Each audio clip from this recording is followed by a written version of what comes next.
the Why Didn't You Test That podcast. Want to improve your software? The team at Curiosity and their guests share experiences and insight on the many sides of better software delivery. Hello again. We are back. So today we welcome John Matthews. He's actually a good friend of mine, so, just for the interest of transparency. He's basically a kind of, I would say, one of the leading purchasing consultants in the world. You've worked for many multinationals. At one stage you were the king of ball bearings for the entire planet. But you have done loads of work with, IT, and I guess most companies now are in effect IT companies. Look at an insurance company, you look at a bank, you look at everyone. The volume of spend that goes on IT is pretty much, can be enormous. So, there's a number of reasons that we kind of wanted to talk to John, in that the number one thing that we talk about is quality and speed, but that's so linked to staggering cost overruns and the fact that quality and speed doesn't come through. Almost invariably, projects are late and delayed. They don't deliver exactly what was envisioned. And, over time, there's this sort of... you have systems which never die, which you're sort of paying maintenance for, and all these various different projects that continue on.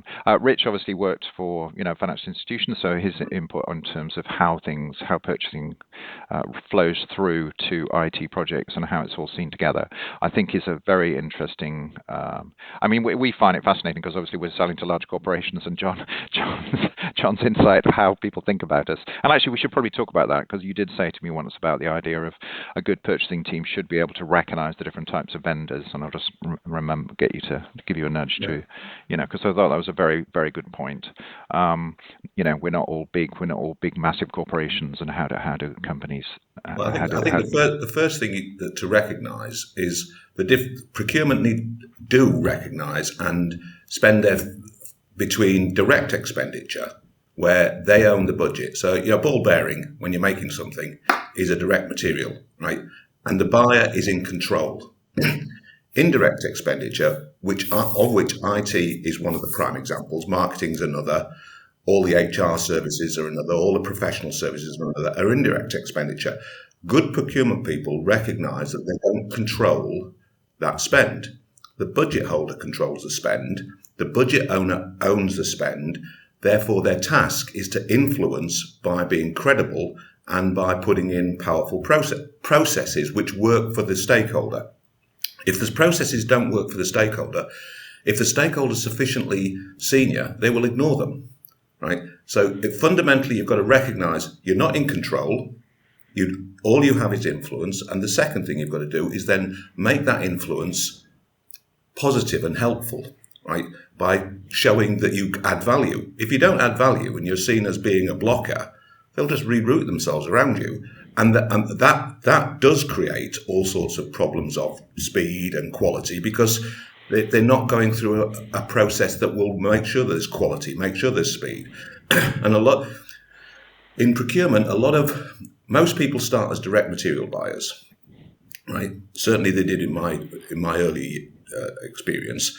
And when they migrate to indirect purchasing people, they fail to recognise the nature of the change in behaviours they need. They need much more soft skills to influence. And at that point, one of the things that they need to think about is, who are the stakeholders? Now, if I'm looking at stakeholders in an IT category, I will separate them into three groups. There's strategic stakeholders. They are named individuals. They are senior people who make the final decision, right? There's maybe two or three of them in any given space, right? They decide what they want, right?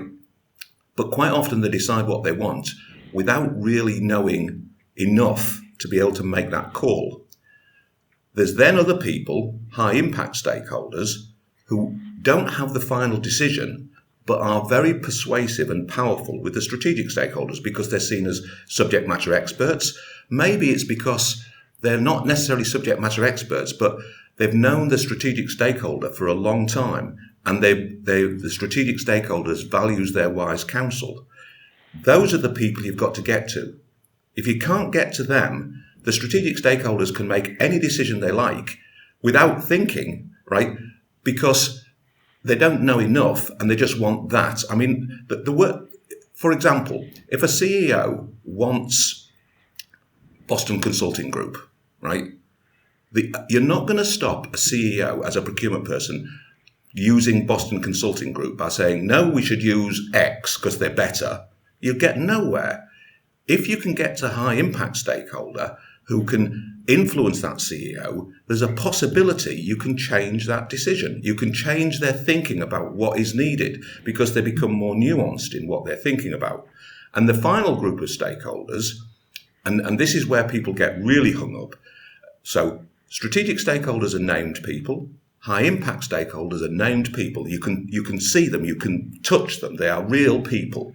Core stakeholders are a mass of people. They're the users. And they're the ones who say, my dad did it like this, my granddad did it like this, therefore we must do it like this. They create constraints. Some of those constraints are real. And you have to understand them and think about why that is, how your system, how your offer can overcome or deal with that constraint. Others of them are just imaginary. My dad did it like this, my granddad did it like this, therefore we must do it like this. That is an imaginary constraint and therefore you can ignore it. Because the strategic stakeholder is the one that makes the decision. The high impact stakeholder is the one that influences the strategic stakeholder. And as long as you've dealt with the real constraints of the core stakeholders and you've gone, that is a real constraint, that is a real objection, that is a real thing that we have to deal with. As long as you deal with that, then you've convinced the high impact stakeholder that your offer is right. And that is a process of influence. I meet too many people who go, I need to speak to 25 people. And you think, why do you need to speak to 25 people? These three are the ones that really matter. And that's the first kind of thing that you need to get to. If you don't have that in your mind as a procurement person, and if you're selling, you want to understand who are those 5 or 6 strategic stakeholders, high impact stakeholders. And if you can get to the strategic stakeholders, great. So let's just switch it around a little bit now. I guess the people that are listening to this podcast are probably in one of those 3 groups. So what's the sort of key advice, which is probably the most common situation, is where they are where they are now and they want to improve things. What would be the sort of steps that you think they should put in place? Well, if it's a strategic stakeholder, right, the first thing you want to do is identify in plain English what it is you want. Mm-hmm. I want to reduce costs by X. I want to improve kind of lead time from start to finish of a process by Y. They don't know how. All they know is the end point. It's the high impact stakeholders who can then start talking to you about the how and what would be the need. And at which point you go, right, so, and how much are you prepared to spend? What's your budget for this? And what's the priority? How much resource are you prepared to put into it? For example, that will often happen is it will be, and this is speed, related to speed. What kind of resource can you put into it? What's the priority of this? Because at that point it starts to say, so we need somebody who can provide the resource, or we need somebody who doesn't need hand-holding, or who doesn't, or in terms of big companies, they suck up resource. The other thing that's needed is, in my view, would be you need to get them to talk to you about the process. What is the process from getting a statement of we need to do something and what that is, to actually making the decision as to who's going to do it and when it's going to start and who's going to be involved. What's the process? Because really good, really skilled procurement organisations make sure that there is a process which doesn't feel bureaucratic but adds value. So how are you going to try and kind of force value? Now, procurement can say, by all means, if you want to just go with one supplier, I'm going to be the person who forces them to or encourages them to show their costs, right? Both their internal costs and then maybe the total acquisition costs and the total cost of ownership. Get into those kind of conversations. So, Rich, I'm going to bring you in a little bit here because obviously you've been working in large organisations, and just maybe you can start with some of the good and then go on to some of the bad. Then I'd like to come back then and ask John some questions about expected results complexity and slippage. So I think, as John was kind of talking about the three categories, it kind of one. I've been through a number of kind of procurement of testing services within a past life, and the one that popped out to me was a procurement around testing of infrastructure area, and I was the kind of the high value stakeholder in that scenario. Okay, and I won't name who they are, but I was in a fortunate position, right? And I think there's a massive learning opportunity when the stars align, so to speak, and the kind of the controlling stakeholder. I knew them very well. I was very fortunate that they did articulate what they were actually after. They didn't articulate the solution; they left it up to me, right? I was kind of the trusted person that knew the area. Was allowed a certain flexibility in terms of working with the outgoing provider and also working with the incoming provider. I'll come on to that bit in a minute. But it's interesting in terms of where you talked about, the ultimate decision-making stakeholder was very obvious. We had a plethora of project managers who were the kind of that third category that all wanted a say. I think we probably only talked to about 5, 6, 7 project managers to just understand what the kind of the common track was. Yeah. And then we kind of designed the solution. And then we went to the senior stakeholder to say, right, this is what we're doing. We might get some noise from the other 20, 30, but that's where we need your help. Above the happy path, we need your help to go and back that down so we can just go and basically get this through. Some of the problems, some of the times that you get slippage or you get time kind of added in is when you don't deal with enough of the core stakeholders. You deal with the kind of the techie stakeholders in an IT space. You don't deal with the legal stakeholders, or you don't deal with the ESG stakeholder, right? And I can think of one. I was a huge taxi firm I was involved in, and they had various projects for software and hardware in the taxis. The biggest problem was legal. If we'd sorted it out, or if we'd identified it right at the beginning, we could have probably short-circuited that by at least 3 or 4 weeks, at least, probably a couple of months. But it's when you start, instead of looking at just the core stakeholders as the techie people, look at them as the wider people. As I say, in organisations now, an ESG stakeholder could easily be a kind of somebody who could be an ally for you. Actually, on that one, I mean, we were selling to one company, and the initial reaction was they just want to screw us down on price. That makes no sense, because you want the smaller company to be entirely focused on you, and if you're going to screw them down, and it happened with one of our deals recently, actually, the more money you give us, the longer we're going to be around, the better job we're going to do. There's not really anyone else in this space. Screwing us down for the sake of screwing us down seems to make absolutely no sense. This money that's coming in is going to mean that we can hire 2 people to work on your account. If you only screw us down, we're going to have 1. So, that's the reality of us. But then would they listen to that? Well, they might do if you could show them transparency. The issue is, I'll have 2 people. Okay, who are they? Can I touch them? Can I speak to them? Can I know that I can speak to them 24/7 or whatever? Because the danger is people tell you all this good stuff in the selling process, and then it doesn't happen. So that's why transparency and cost can be helpful if you're making those statements. But also, if they're trying to screw you down on price, they're just looking at price, right? You then have to force them to try and force them into a total acquisition cost conversation or a total cost of ownership conversation. Now, can you explain what the difference between those two are? Right. Total acquisition cost is, for example, if an organisation is going to require you to put 5 people to support them as they do the process, the costs of those 5 people are part of the total acquisition cost.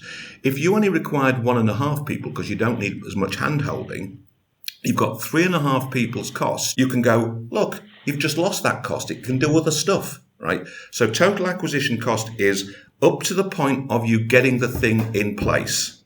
Total cost of ownership is then those costs plus all the other costs going throughout the life of the thing. The biggest thing we come up against is basically systems integrators who have a completely different pricing model, which is just based on as many bodies as possible.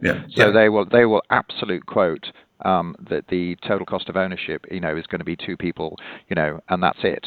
And instead of spending, 300,000 on some software, then fine. You've got 2 people. But you damn well know, because history has never changed, despite what's been said, is that this time next year you'll probably have 10 people there.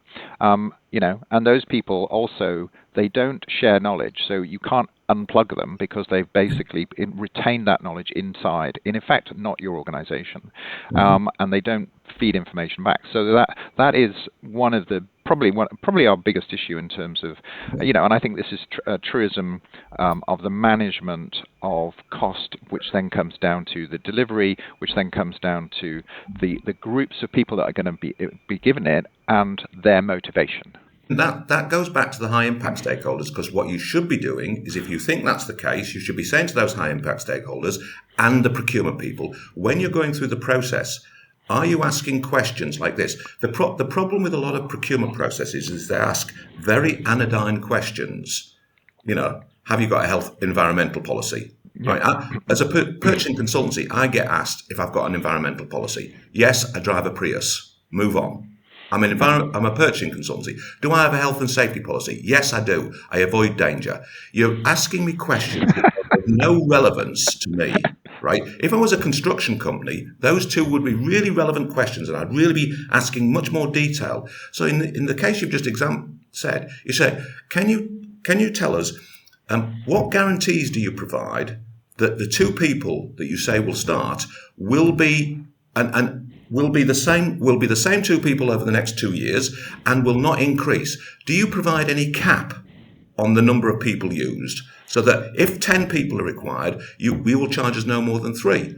Can you give us references for 5 companies that we can talk to about their experience of using you? Now, if those questions were asked as part of the procurement process, you're going to get a much better understanding of the risks you're taking in terms of cost, the risks you're taking in terms of potential lead times, etc., and total cost of ownership. All right, I'm going to give you one more sort of example, and how would they fight their way out of this, which was, so this was a retailer. We came in, we were actually brought in by, it was a systems integrator actually, who brought us in to look at one part of the process, which was a thing called test coverage at the time. Yeah. So I brought in a guy called Richard Bando, who's kind of a world leader in this, plus me with loads and loads of experience.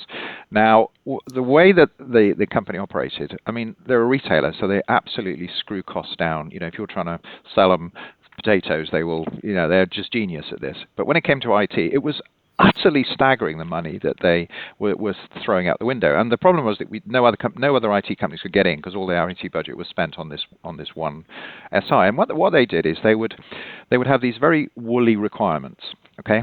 And the woolly requirements would float along, and then all of a sudden, you'd be about 2 weeks out. They'd show it to the users, and the users would go, oh, it's missing this, this, and this. They'd chuck it over the fence, do a little bit of testing. It would all fall apart. And then what would happen is this hero culture would appear.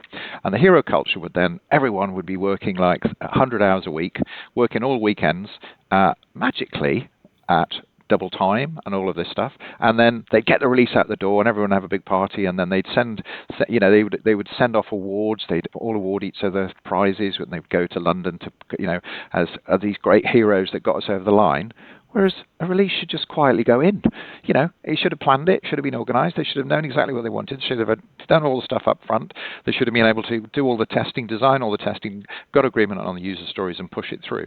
But this hero culture was just a magnificent way of increasing the costs so far beyond the budget. I think it was, for each budget, which was we originally managed to get some of the documents, was about $1 million, was going in for about $3 million.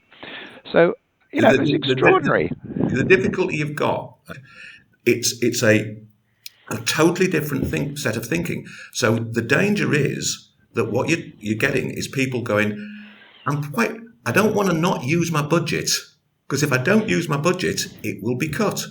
But how would you solve? So you're sitting there in procurement, and you're looking at the money going through, and suddenly you're going, hang on.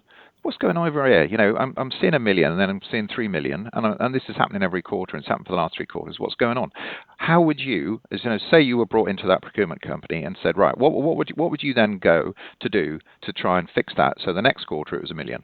Right. So the first thing you do is insist that the organisation, the selling organisation, takes risk. Because then they're completely abdicating the risk. All the risk is down to you. So you go, we've got the example here of this, every quarter we take risk and all the risk hits us, right? So it's not that we're talking about a kind of a hypothetical risk. It's a real risk. It's happening, right? We want to share that risk with you. How much risk will you share, right? How will we cap this thing? What do you need to have happen to make sure that risk doesn't materialize so that neither of us have to hit that cap? So but by forcing them to take some of the pain, they will then start sorting the problem out. Because guess what? There is no way that they'll take pain consistently. If I'm involved in a procurement project for IT, time and materials is probably the least interesting method of payment, isn't it? Because if it's time and materials, guess what? Hey, it goes on and on and on. I'm interested in performance fees, right? Do it by this point, you get some more. Do it by this point, you get some more. Do it by this point, you get some more. So there's a base fee and then there's add-ons. I might be interested in a fixed fee. But what I'm not interested in is time and materials. Why would I be interested in that? Because that's risk to me, no risk to you.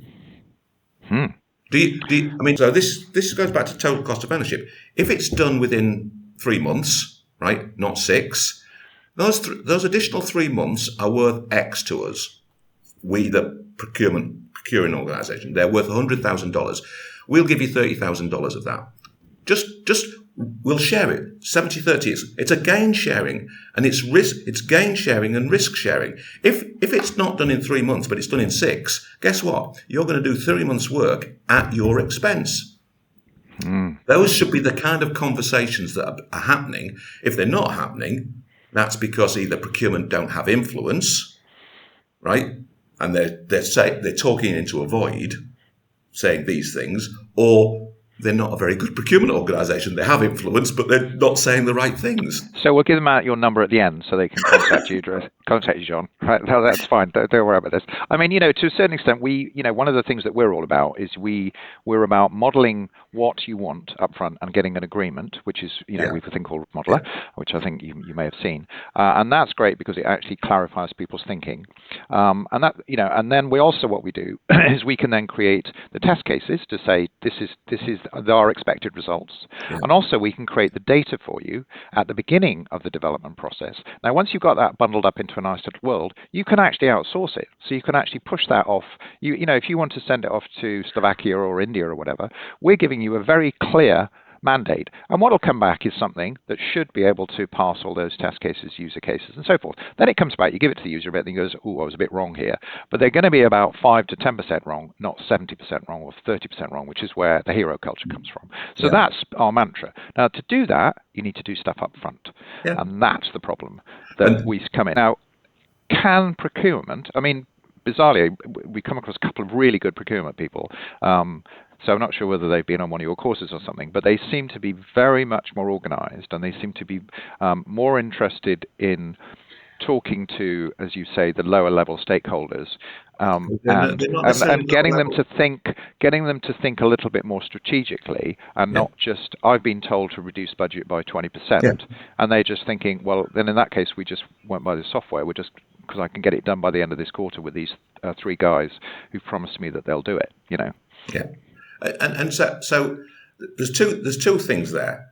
One is you've got that mantra, and as a procurement consultant, I've had to sell to many organisations. Clearly, I've had to sell services of the procurement consultancy. I have to recognise, and I very clearly recognise, I tell them what they need, right? If they come back and say, no, that's not what I need, I want this, or that's not what I want this, you can push as hard as you like.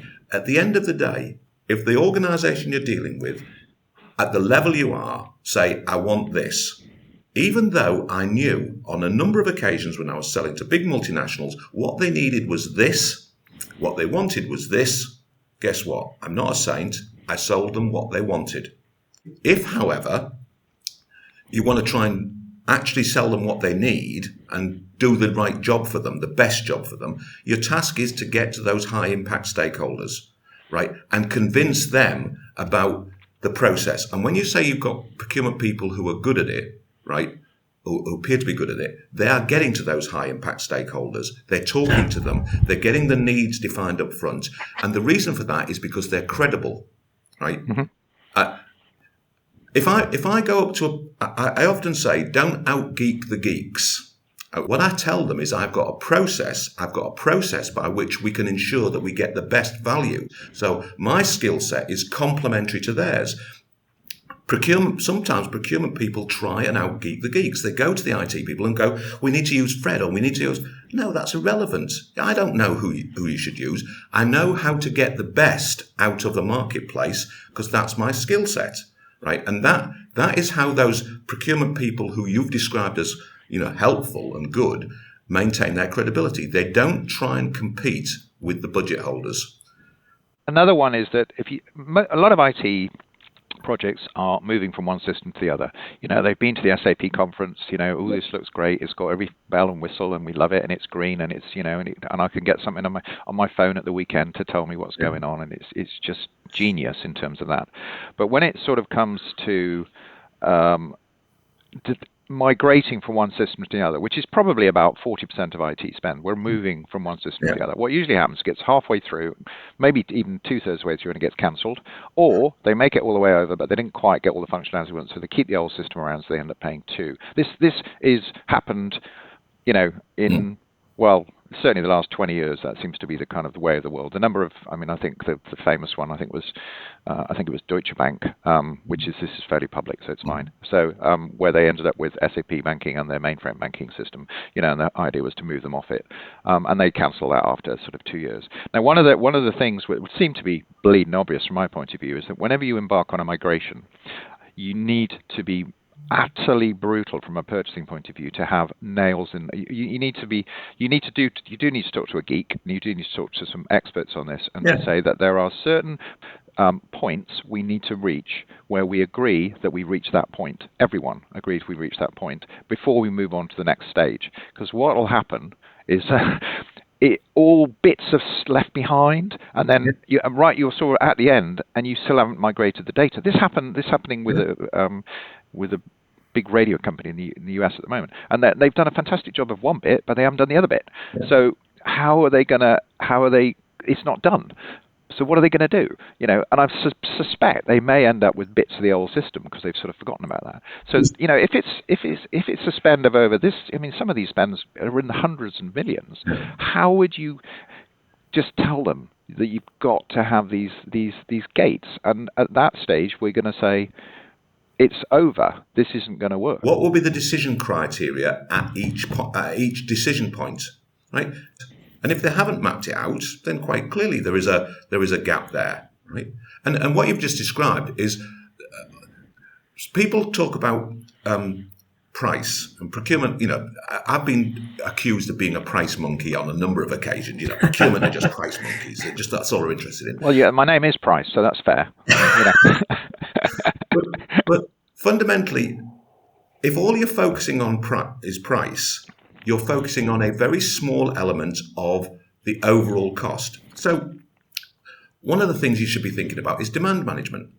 One of the first things I'll do if I go into an organisation and I'm looking at their IT spend is, where are all the auto renewals which are just rolling over every blooming year, and we've got 500 licenses and we now only need 50. Or we now need 150, and we can just cancel and those kind of things happen all the time, right? Or we've got something where the license has been superseded by something else, but it's just kind of rolling over. Those kind of things, demand management like that is a crucial part of procurement's task, focusing people on demand management. But the other part of it is specification optimization. So, for example, one of the things I will talk to people about is, if we specify something which is unique to us, all the costs of that are borne by us. How much can we make the specification more generic, right? Because if it's generic, the costs are spread across lots of people. Now, yeah, there's possibly a trade-off between a specification which is utterly unique and bespoke and finely crafted to you, and the costs of that, and as a more generic one where there's some bespoking, some kind of making it focused on you, but as much as possible, it's something which is tried, tested, and is known, right? And that's just specification optimization. Good procurement people will be asking the question, why do we want that specification? Could it be delivered what's the outcome we want, not the specification? If the outcome is what we want, are there 3 ways of doing that? Could we let the suppliers confirm to us how they would deliver that, not tell them how to do it? So there's the difference between a technical specification and a performance specification. How often do your customers give you what is essentially a technical specification when it should be a performance specification? It sounds great. I mean, the problem, I've been 90 for so long, it's crazy. But I mean, it's fashion, and fashion is driven. We went through 2G, 3G, 4Gs. 4Gs, we could turn out code. We were producing value to customers, and basically along came the Unix vendors who said, oh, no, you don't want to do that. You were using Java. So suddenly, you lost all that speed and it became more complex. Then you had a flood of less good programmers come into the market who produced bad Java. And then you just got more carnage. And this sort of carried on. And it's just sort of, and then you've got vendors, so then you had all of the Linux vendors were piling in. This swell came up. And this happens all the time. They have stuff with AI at the moment. Everyone's basically just chucking an AI on the end of everything without really understanding. Does it make sense? You're railing against want and need, right? Yes, yeah, I get it. We could rail. I mean, the railing has been actually relatively low in this podcast. You need to listen to some of the other ones. But what I'm sort of saying is that, what you're saying makes loads of sense. But, it's sort of how do you get that back down to the amount of fashion, because all of the influence that generally what they're focusing on is the CIOs and CEOs who quite a lot of them are not techies. They've come in from an accounting background, etc. Absolutely. And they come from a government procurement thing. They generally can't smell what is basically fashion bullshit. Well, and they're the strategic stakeholders. And guess what? If a strategic stakeholder who is the decision maker says, I want Boston Consulting Group, even if Boston Consulting Group is far too big for you, doesn't have the right competencies, and you can't influence them, Boston Consulting Group is going to come in. I mean, I've been in organisations where, you've had BCG, you've had Bain, you've had McKinsey. We could go elsewhere, but the CEO has got a partner whispering in their ear, and away it goes. If, however, right, the way to try and avoid that is get to the high impact stakeholders, because I agree with you. Strategic stakeholders do not understand what they're asking for. All they can ask for is the end point. I want to go 6 miles west, right? They don't understand what's between here and 6 miles west. There might be a river. There might be all sorts of things. The high impact stakeholders do know the terrain between here and 6 miles west. When you talk to them, you can go, we can build a raft for you. And what you're doing is you're trying to then build in the high impact stakeholders enough understanding to potentially change the view of the strategic stakeholders. Because I probably don't have the credibility to change their mind on my own. What I have is the ability to try and get to the high impact stakeholders and ask sufficiently good questions that they then start to say, yeah, we need to find that out. And then I work with them to find stuff out. And then they go and start whispering in the strategic stakeholders' ear that, hey, we need to think about this. They've got to discover.